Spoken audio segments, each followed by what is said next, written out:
Thanks, Dave. Oh, what a week. The temperature soared. Lindsay Lohan was sent to jail, and the spies among us were sent packing to Russia. Here for our early wrap of the week's news, CBS News contributor Mo Rocca, Joe Levy, who's editor-in-chief of Maxim magazine, and Olivia Munn, joining us for the first time, senior Asian correspondent for The Daily Show, and the author of Suck It, Wonder Woman, The Misadventures of a Hollywood Geek. Good to have all of you with us this morning. Oh, ish. Okay. Like half. Yeah. And no one really knows that, so if you could keep it under wraps, okay. that'd be great. Closet Asian. Yeah, no one knew that it was hot this week either. No, not at all. What I want to know is, I'm impressed that you all survived the heat wave. You live here in New York City, Mo. How did you do it, surviving the heat wave? I did the only sensible thing I could do. I spent the weekend in Houston. I really did. I went to Where Houston. it felt cooler. There was actually a chill. Humid. I had to borrow a pashmina. It was that cold in comparison. That's unfortunate. Yes. What did you make of the heat wave, Joe? I don't know when we all moved to the surface of Venus. I don't understand. I thought I'd be consulted if we were making a planetary move, but no, we just, literally the building down the street from me was on fire yesterday. The roof, big roof fire down the street. Crazy. I didn't know how they knew. It was that hot. No, nothing? It was a nice try though. Thank you. I'm from Oklahoma, which is, right above Texas. Fun fact. And it's very humid there all of the time. So when I would walk out, when people would talk about the heat, I wasn't really. You didn't follow it. But the wind comes sweeping down the plane, doesn't it?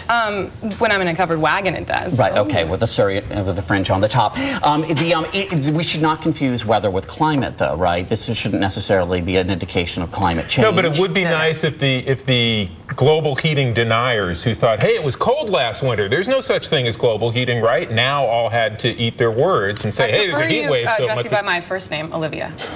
No, but even Al Gore would say that this is just Earth's second chakra, just acting up a little bit. Very nice.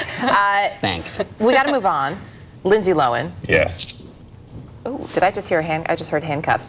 Olivia, is it going to work for her, especially with the manicure that she's got going? Here's the thing: is that the Vietnamese nail salon people, I think that they told her it meant like honor, and she didn't know, and so they're like, we write honor on your nail. It's honor. I mean honor. And so then she didn't know. I mean, that's not her fault. How could you know what that means? Yeah. It's a subtle message. I'm not quite sure what she's trying to say. The funny thing is that it's a hostile message, and it's right on top of this rainbow-colored nail. So it has the effect of Does that diffuse it a little bit? It has the effect of like a third-grade girl with a biker tattoo. It is a little confusing to me. It's very trendy. It's called a pardon my French manicure. I just think that she's learning to use her words more. I think it's nice. She's using her words. Good job. And guess what she's going to do in prison? She's going to make tiny little Barbie license plates.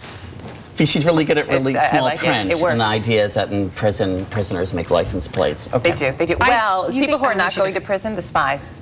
Gone. Oh, right. Nice Spies are gone. transition. Anna Chapman, though, I don't know that she'll ever really be gone. I don't know, Joe, do you want to tackle this one first? Because I think that I would love to tackle Anna Chapman. Is there a chance of that happening? I would literally love to do that. Wedding ring? It is a wedding ring, but let's not get into that. Spies don't count, do they? You and I will talk later. Spies never count. That's true, and especially Russian spies. Anna Chapman is a Russian spy who's gorgeous, redhead. Redhead and communist. It was like a dream come true for the New York Post. Sure. She's a red hot red. Well, I believe that, what was the headline yesterday? Can we keep her? Can we keep her? Well, the trade is ridiculous. We're basically giving up one Bond girl for 4 Boris Badenovs in return. I mean, it's the most ridiculous spy trade. We should have had you in on that exchange. Yes. Which I'm told were done at the very highest levels of government, so I don't know why you weren't consulted. I know. But we're trading 11 we're trading 11 for 4 because the 11 who were here seem to have done nothing. As far as we know, they were hanging out. They raised beautiful shrubs in Montclair, New Jersey. The hydrangeas were beautiful. Exactly. They partied in New York clubs. They took topless photos. And also, the topless photos I think were just blown out of proportion. It's the heat wave. She was hot. Right. She's hanging out, trying to cool off. Thanks for bringing it full circle. My favorite story of the week, which was highly underreported, and I'm glad you're all sitting down for this, is that Levi Johnson came out and said that he came out? No. That's amazing. He came out and said, "Men, let her finish." Thank you, Olivia. Some of the things he said about the Palin family were not true. Wow. Not true. So a teenager who breaks up with his girlfriend says untrue things about her and her family.